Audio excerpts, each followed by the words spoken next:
Le début de la décennie 2010 a marqué un tournant dans l'astronomie avec la découverte des premières exoplanètes potentiellement habitables. On en recense aujourd'hui plusieurs dizaines, bien que la notion d'habitabilité soit difficile à définir. Une poignée d'entre elles se trouve même dans notre voisinage proche, à moins de 20 années-lumière du Soleil.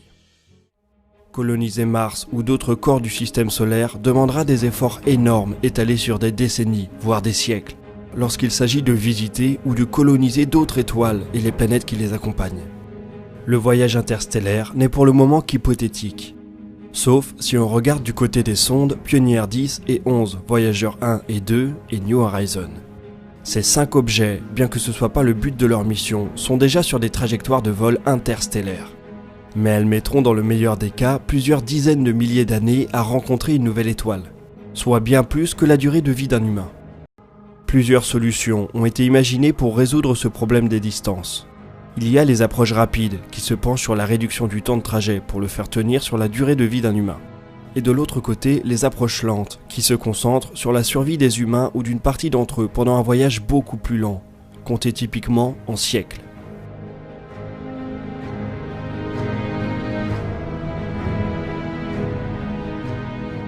Mais avant tout ça, on peut déjà se pencher sur le voyage interstellaire robotisé. Il est bien sûr moins contraignant que le voyage habité. Et certains, dès aujourd'hui, travaillent déjà à sa réalisation. Si l'approche des microsondes apparaît réalisable dans un futur pas trop éloigné, il en est tout autre lorsqu'on parle de vol habité. Impossible de miniaturiser un être humain et les très nombreux appareils nécessaires à la préservation de sa vie dans le milieu spatial. Un vol habité interstellaire aurait donc une masse qui se compterait au bas mot en centaines de tonnes. Et pour accélérer une telle masse à 20% de la vitesse de la lumière, il faut se lever tôt. C'est très clairement en dehors des capacités de l'espèce humaine, et encore pour très longtemps. Le voyage habité force en plus le vaisseau à emporter son propre système de propulsion. Et oui, il faut être aussi capable de freiner à l'arrivée du voyage.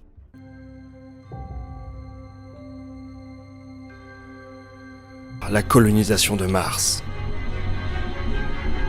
Très tôt dans l'histoire du vol spatial, notre voisine rouge s'est placée au centre de toutes les attentions. Dès 1948, Wernher von Braun, l'un des pionniers de l'astronautique moderne, réfléchit à une architecture de mission vers la planète rouge, avant même le premier vol spatial. 65 ans plus tard, on en sait bien plus sur Mars, mais les missions ambitieuses qu'avait imaginées l'ingénieur allemand n'ont jamais vu le jour. Pourtant, l'idée revient régulièrement sur le tapis. Ces derniers temps, c'est une entreprise privée, SpaceX, qui veut reprendre le flambeau de la colonisation martienne. Le voyage habité vers la planète rouge est pourtant une affaire sacrément complexe, du genre à rendre la NASA timide. Qu'en est-il alors d'un projet de colonisation ?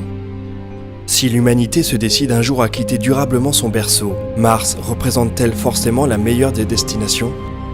La toute première problématique de la colonisation martienne, à savoir le transport. La solution de l'entreprise américaine repose sur de très grands vaisseaux réutilisables, les BFS, qui feraient route vers la planète rouge en masse à chaque fenêtre de tir, approximativement tous les 2 ans donc.